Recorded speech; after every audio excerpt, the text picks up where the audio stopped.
बिस्मिल्लाहि मिनश्शैतानिर्रजीम बिस्मिल्लाहिर्रहमानिर्रहीम सूरह बकरा आयत नंबर 89 वलम्मा जाअहुम किताबुन मिन इंदिल्लाहि मुसद्दिक़न लिमा मअहुम।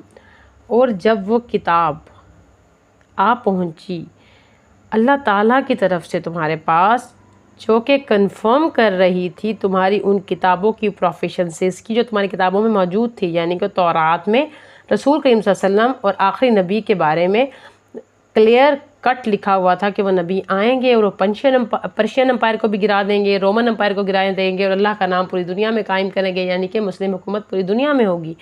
और यहूदियत में भी गॉस्पेल ऑफ जॉन में और इसके अलावा और भी कई जगहों पर रसूल करीम सल्लल्लाहु अलैहि वसल्लम के नाम से पेशन गोई मौजूद थी। अब वो आ चुके हैं, यानी कि नबी करीम सल्लल्लाहु अलैहि वसल्लम, उनकी किताब। और ये नबी करीम सल्लल्लाहु अलैहि वसल्लम की आमद और ये किताब तुम्हारी किताबों को कंफर्म कर रही है, तस्दीक कर रही है, डिनाई नहीं कर रही। अगर ये नहीं आते तो ज़ाहिर है इनकी किताबें सही साबित ना होती। अब कुरान पाक तो ये भी नहीं कह रहा कि ये किताब सही नहीं है, बल्कि कुरान पाक की वजह से हज़रत मूसा अलैहिस्सलाम की इज़्ज़त मिल रही है, उनकी तमाम इन्फॉर्मेशन, हिस्टोरिकल बैकग्राउंड यहाँ पर मौजूद है। हज़रत ईसा अलैहिस्सलाम पर जो इल्ज़ामात लगाए गए, उनकी मदर पर जो इल्ज़ाम लगाए गए, कुरान पाक ने उसको धोया। अल्लाह ताला ने उनके वकालत की और बताया कि हज़रत ईसा अलैहिस्सलाम तो बहुत वजीह ही थे। तो ये सब बातें इसी वजह से मुमकिन हो पाई कि नबी आखिर ज़मां आ गए। वकानु मिन क़ब्लु यस्तफ़्तिहून अलल लज़ीना कफ़रू। और उससे पहले तो तुम जब काफिरों से लड़ते थे तो दुआएं मांगते थे, फ़तह तलब करते थे कि उस नबी को भेजो जिसने इस दुनिया पर हुकूमत कायम करनी है।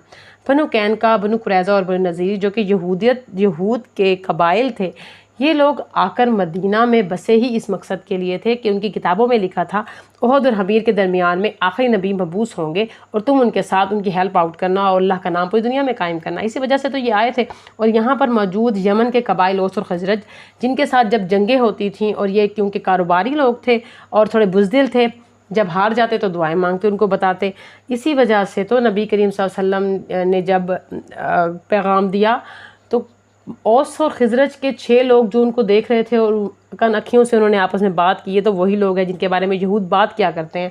और वो लोग तो इनके पास तो इल्म भी नहीं आया था और बिल्कुल चिट्टे थे ये लोग, अंसारे मदीना। ये लोग तो सब बातें यहूद से सुना करते हैं। यहूद के पास तो किताबें मौजूद थी, इन्फॉर्मेशन मौजूद थी।